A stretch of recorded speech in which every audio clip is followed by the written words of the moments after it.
I haven't made a booktube video in kind of a long time, but that doesn't mean I haven't been reading, and it doesn't mean I haven't been book shopping.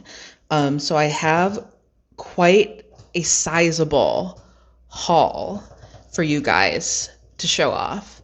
Um, and half of the haul is a little bit less than half of the haul is like, I don't know. We have some horror. We have like literary horror. I have one monster romance and then general fiction.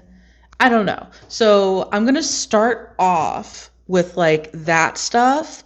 And then the second part of the haul is just a whole bunch of paranormal, occult, and metaphysical books. So if you're not interested in kind of like nonfiction, or if you're not really interested in like occult books, I wouldn't call these necessarily witchy books because a lot of it is paranormal history and occult history. Um, yeah, that's kind of the main kind of gist of it. I'll explain more once we go through every single book. But yeah, we're kind of dealing with like a grab bag of different books. So I'm excited to show you. A lot of these books I got on my trip to San Francisco a couple weeks ago. We went to like a really cool bookstore. I can't remember the name of it. I'll put it down here because I definitely recommend it. It had an amazing selection, especially of like nonfiction books and especially of metaphysical, folklore, that kind of stuff. But we're going to get around to that in a second. First, we're going to just go over everything that I have gotten just like from Barnes and Noble, from thrift books. And we'll start off with the one that I got from Renegade Romance. So this is the one that I got. I think they had like a Black Friday sale, and it took them a little bit of time. I mean, they're a one woman like show basically. So we got She Came from the Swamp. It is a book about a super like buff hot woman and a kikimora. I don't know all of the details of what this is about, especially because this is a special edition. This is the Renegade Romance special edition from their like Sapphic box set. And there's no description on the back. There's only like a steamy... Oh, it's not even a steamy quote. It's actually really cute. It's very sweet. But basically what I remember from the description is that this woman ends up moving to, I think, like her family's like farm or like this cottage out kind of in the wilderness, and the land is cursed by Kikimora, but they end up working out that curse, I think, by hooking up with each other. I think that's kind of the gist. So this is the first one I got, and this is specifically what I needed to get because I wanted to read this book specifically for the 2026 Monster Romance Reading Challenge. I wanted to read this for the Sapphic prompt. Or it's not even a Sapphic prompt. It's like the prompt is that a woman is the monster, and so I decided to go the Sapphic route because of course. So that is my first one.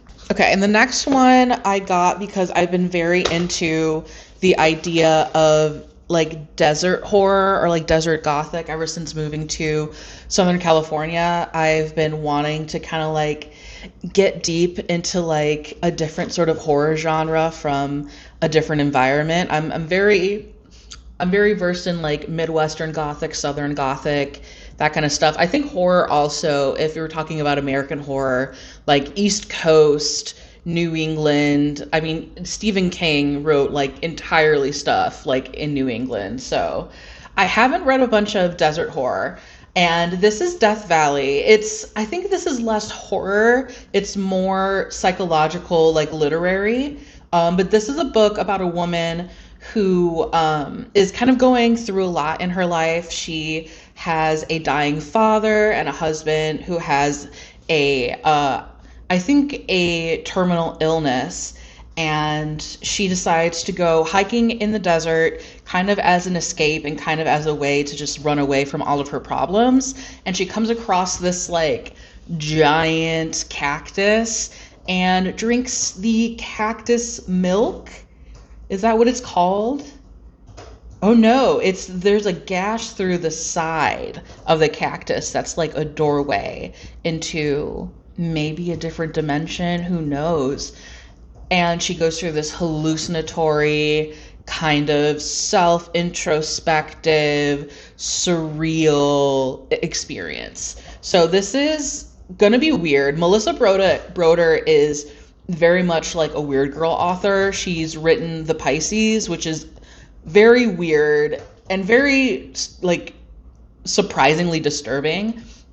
I really liked that book, but it profoundly disturbed me. It just was fucked up by the end. And she also wrote Milk Fed, which is also kind of weird girl, but on the more side of like romance, kind of like a literary romance, a sapphic literary romance about two women who end up meeting each other. And you should check it out especially if you're interested in plus size representation and ruminations on like family culture, eating disorders, stuff like that. Now, the next one I got, I think this is more of like a literary horror. It was in the horror section. It's by Monica Ojeda. Electric Shamans at the Festival of the Sun. This is also another like hallucinatory, like surreal sort of like trip. This is about two best friends, Noah and Nicole, fleeing their home in Ecuador to attend the Solar Noise Festival, which is like this giant festival meant to put on display like art, spirituality, music, all gathering at the foot of an active volcano. That was the thing. I was like, there's something weird about this. But basically one of the girls goes a little bit deep into the weirdness and the hedonism of this festival, and the other one senses that there are darker things at play. So this is a translated work. I read a little bit of it in the beginning, and the prose is just so interesting. I knew I had to get it, so I'm really excited for this one. These two were Barnes & Noble pickups. This next one is definitely a horror. This is Moonflow. I actually have a really funny story about how I got this book. I posted a spicy picture on Blue Sky. I do adult work. That's my main gig. And I did like a little promotional spicy picture on Blue Sky, but in the background I had a bunch of like horror books. I'm pretty sure I had like Herculean and I don't know, some other horror, The Starving Saints.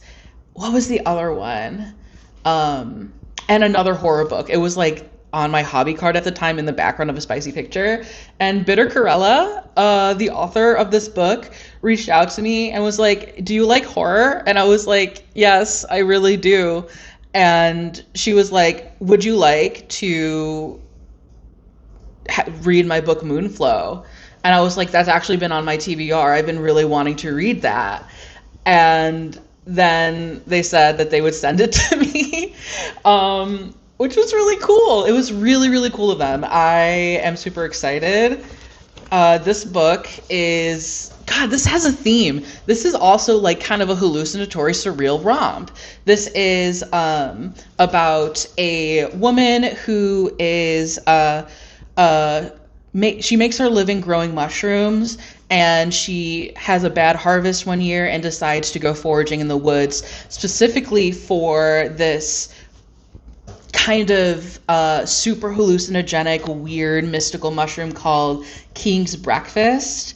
One bite and you can understand the full scope of the universe. One bite and you can commune with forgotten gods beyond human comprehension. So she goes into this to the woods, And as she descends deeper, she realizes she's not alone. And I believe there's like some weird like cult stuff. I believe it's like kind of surreal, trippy horror, as well as cult horror and cosmic horror, I think. So I'm really interested in this one. I think I might actually end up reading this after I read a bunch of monster romances for my monster romance reading challenge that I'm doing. So this is Moonflow. Very interested in this.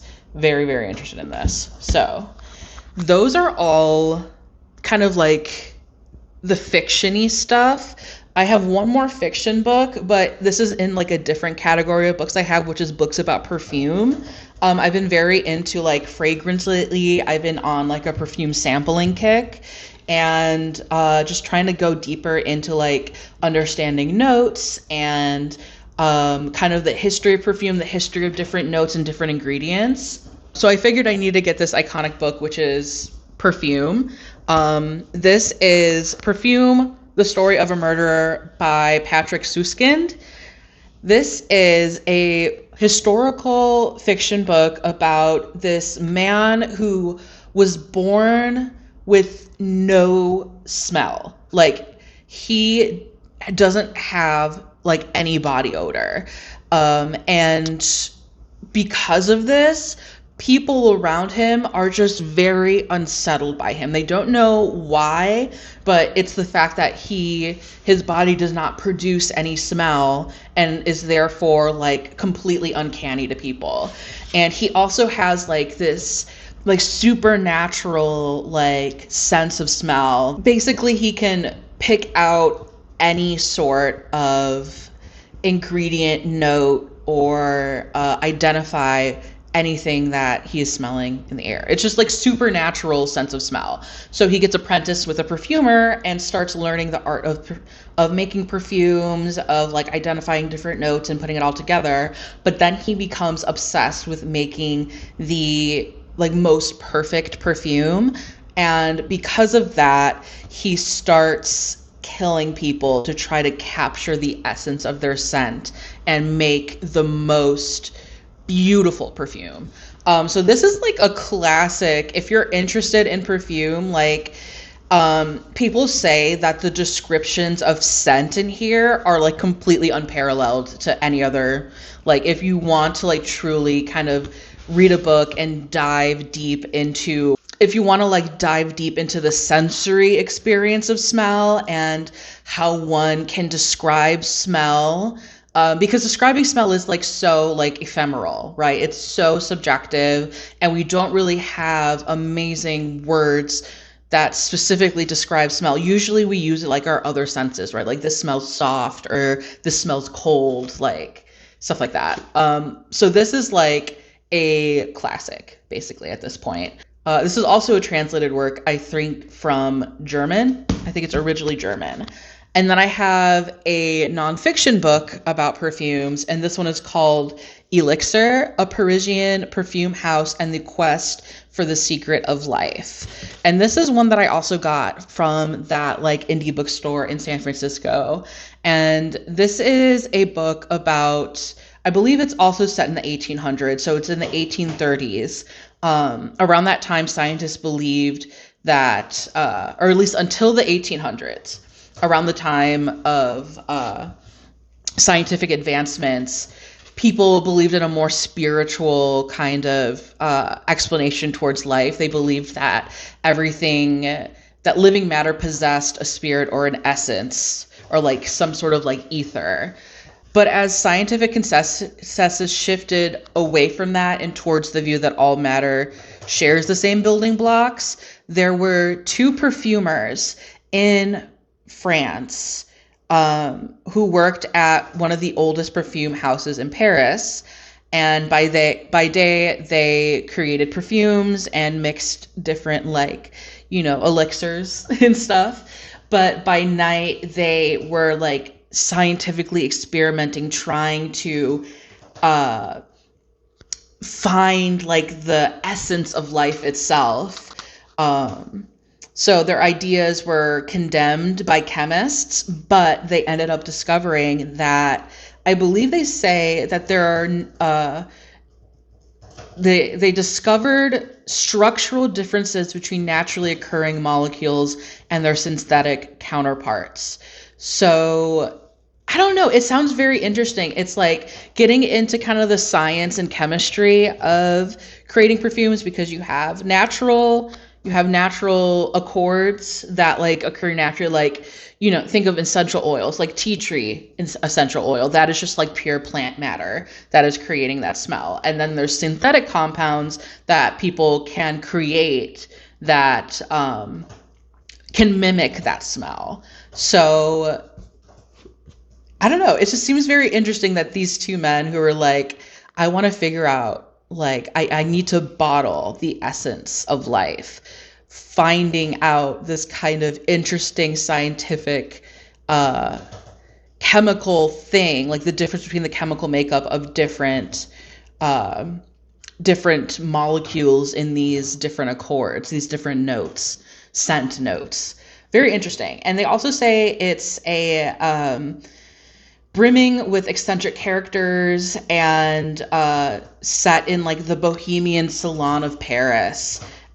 So it talks about alchemical revelations that shaped 19th century Paris. So it seems like a really interesting look into like that period of time during like this height of like, scientific discovery and perfumery, and like also like shifting culture within kind of the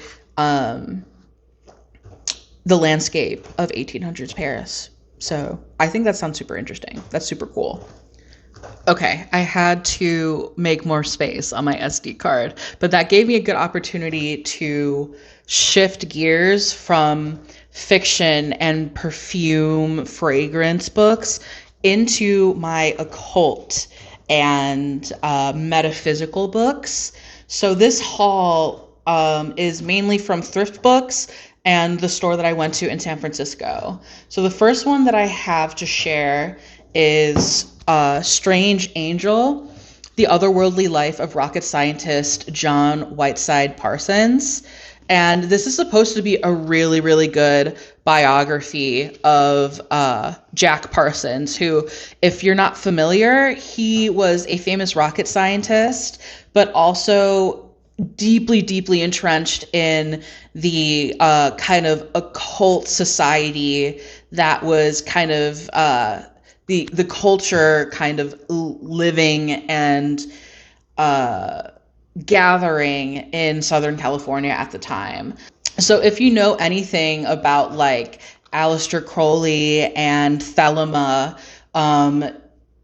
Jack Parsons was kind of hanging around that crew while simultaneously like setting up the, what is it called? The Jet Propulsion Laboratory, which was a cornerstone of the American space program, and also like doing sex magic rituals with his wife and L. Ron Hubbard. So it's just like this guy was a brilliant mind, super eccentric, a incredibly talented occultist, hanging around weird fucking people, and then he ends up blowing himself up.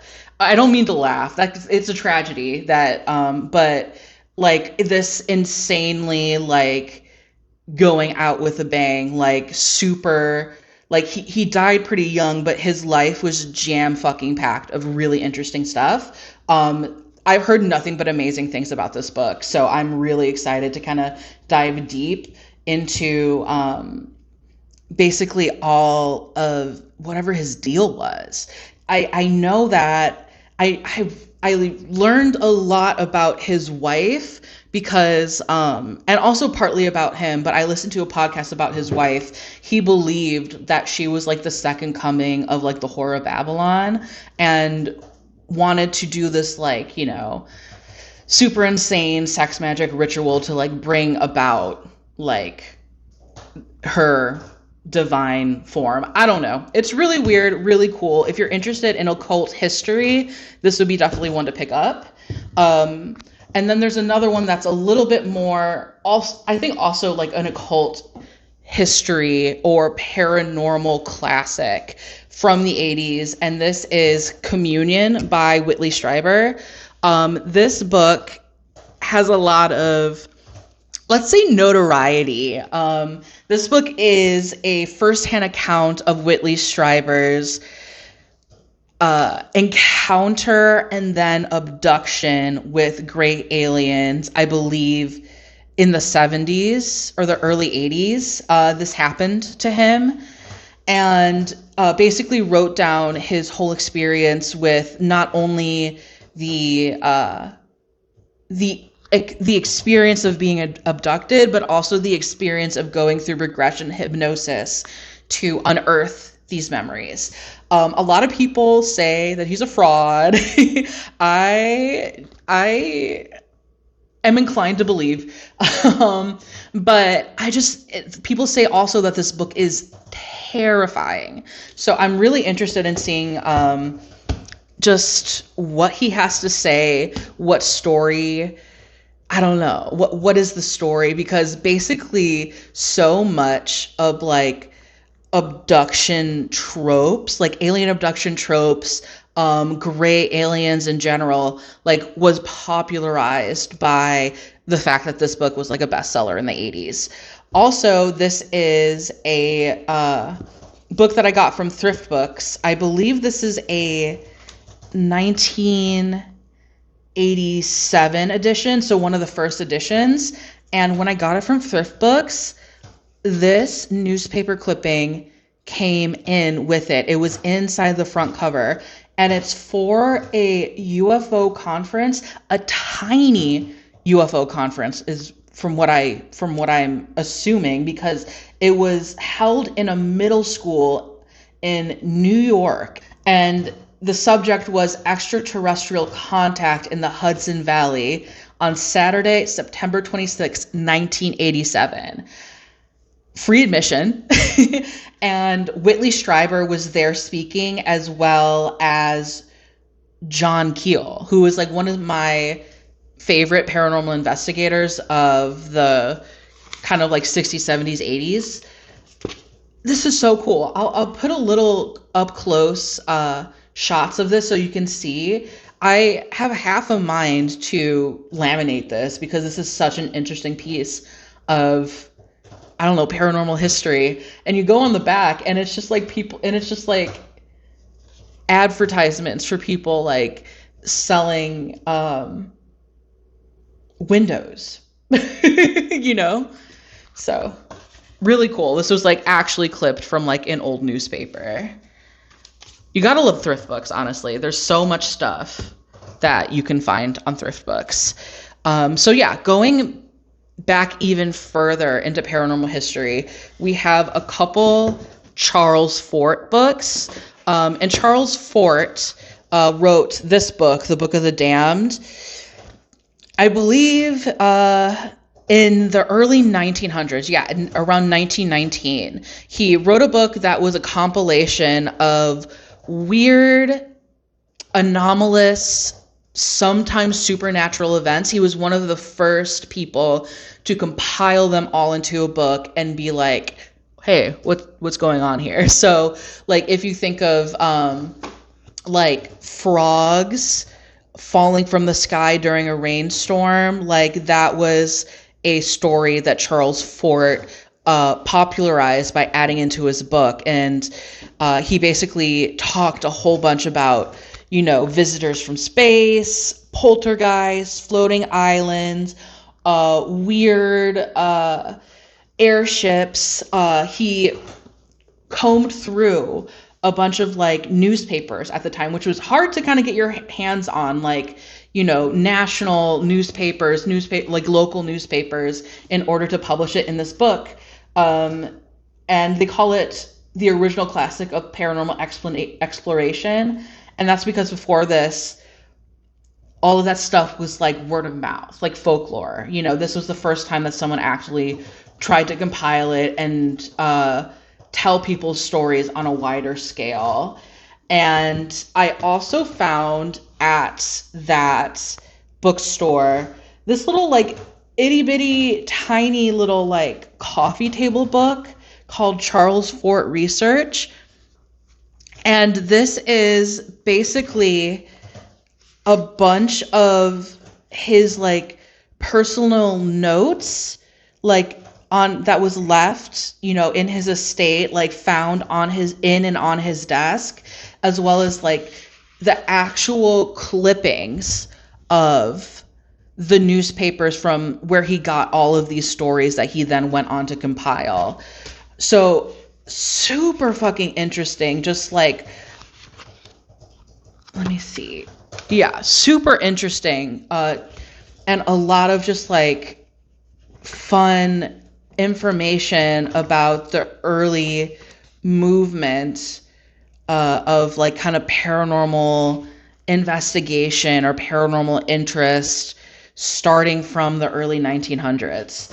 So super interesting, super interesting. If you're, I don't know, interested in the history of paranormal research and paranormal investigation, Charles Fort, he was like the forefather of like kind of the general vibe and way that people go about things in regards to paranormal research today. All of his stuff would not be like John Keel would not be like doing the things that he did in the 1960s were it not for Charles Fort.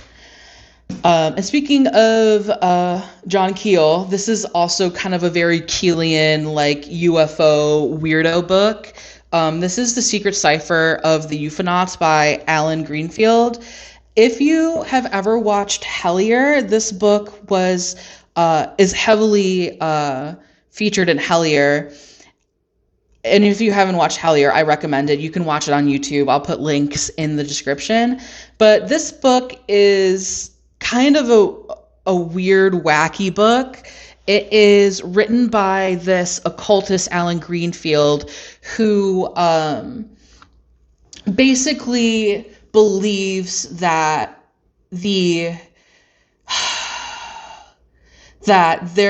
this like, I believe it's in the Book of the Law or one of other Crowley's like writings. There was this like rumor that all of his channeled information that Crowley put forth in like these different books, in there hid a secret cipher that was like meant to help people communicate with like ultra terrestrials, spirit guides, whoever the fuck was apparently talking to Crowley, or like Crowley was channeling. And so Alan Greenfield basically talks about how this cipher is being used by aliens, UFOnauts, and UFOnauts is like basically people or beings who pilot UFOs. It's kind of an old-timey way to describe it.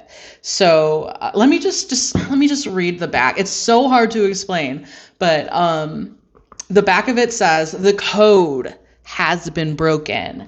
For decades, rumors have circulated that the UFO phenomenon is somehow directly linked to occultism. Now, veteran ufologist Alan Greenfield provides startling proof of this connection. Going beyond speculation, Secret Cipher of the UFOnauts takes us to the heart of the UFO mystery with the discovery of a secret hidden cipher used by UFOnauts, contactees, occult adepts, and their secret chiefs. This volume places the tools in your hand, giving you the ability to reproduce the solution yourself and trace the UFO mystery directly to its startling source." So it's basically using numbers and seeing numbers and like getting messages and stuff. I'm not really into that stuff anymore. I used to be very interested in like signs and symbols. But I've stepped away from like witchcraft and like that kind of super, what is a good word for it? Interactive element of the paranormal and the occult. But this is, written in the 80s. I believe in the 80s. It might have been the 90s. I don't know. It's an older book written by an occultist and UFO investigator, and has interesting ties to a web series that I'm very interested in. So I do want to read this. Seems very interesting. I also have Jung's Psychology and the Occult.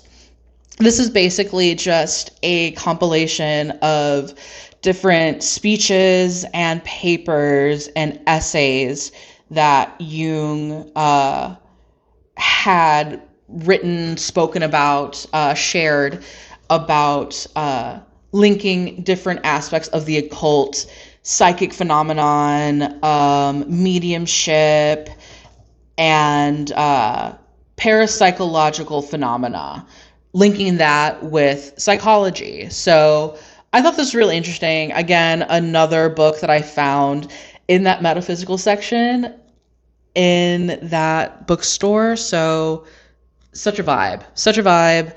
I have a book by Jung that, well, it's a book by one of Jung's like mentees, apprentices. I don't know, like in regards to like psychology, but someone who was taught by Jung wrote a book about Jung's theory on synchronicity. So I'm very happy to have more paranormal, spooky, parapsychological takes from Jung specifically. And then the last book, this has been very long, but this is the last one, I promise. This book is, oh my God, John Dee and the Empire of Angels, Enochian Magic and the Occult Roots of the Modern World. So I can't remember what queen. I think it was Elizabeth. Yeah, Queen Elizabeth I's court advisor was this man who was I believe an alchemist and theologist and scientist. His name was John Dee, born 1527 and died 1608. Basically, he laid the foundation for modern science.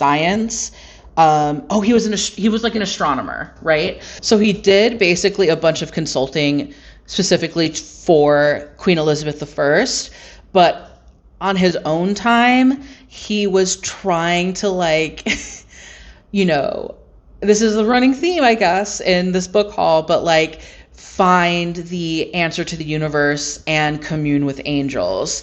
And basically he was able through mathematics and alchemy speak to angels and learn their language, which he dubbed Enochian.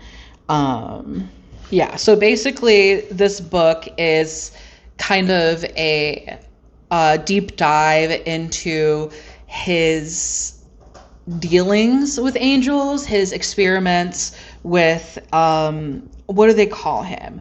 A disreputable criminal psychic named Edward Kelly, and how basically they used all of this channeled information to then kind of lay the foundation for a lot of occultism in the years to come. So this is like a really chunky book, but I am super excited. I think John Dee is fascinating. So much of his story has been kind of overlooked in regards to like science and mathematics, because he was kind of kooky and he was really into occultism. So yeah, interesting occultist sort of guy. Similar to Jack Parsons in a way, in that he was a scientist also super into occultism, just in vastly different centuries. Oh my God. Okay. That was long. I'm so sorry. I have so many books that I don't know when I'm going to read, but this is my haul. Truly so much interesting occult and paranormal history. Like, I've hit the jackpot, like in between thrift books and indie bookstores. I found some really fucking good books. So I'm super stoked about that. And I'm also super stoked about the literary horror and horror books that I have yet to read. All of them seem pretty psychedelic. So I'm interested in that. I'm interested in like kind of, I don't know, what has behooved me to pick up all of these surreal psychedelic horror books.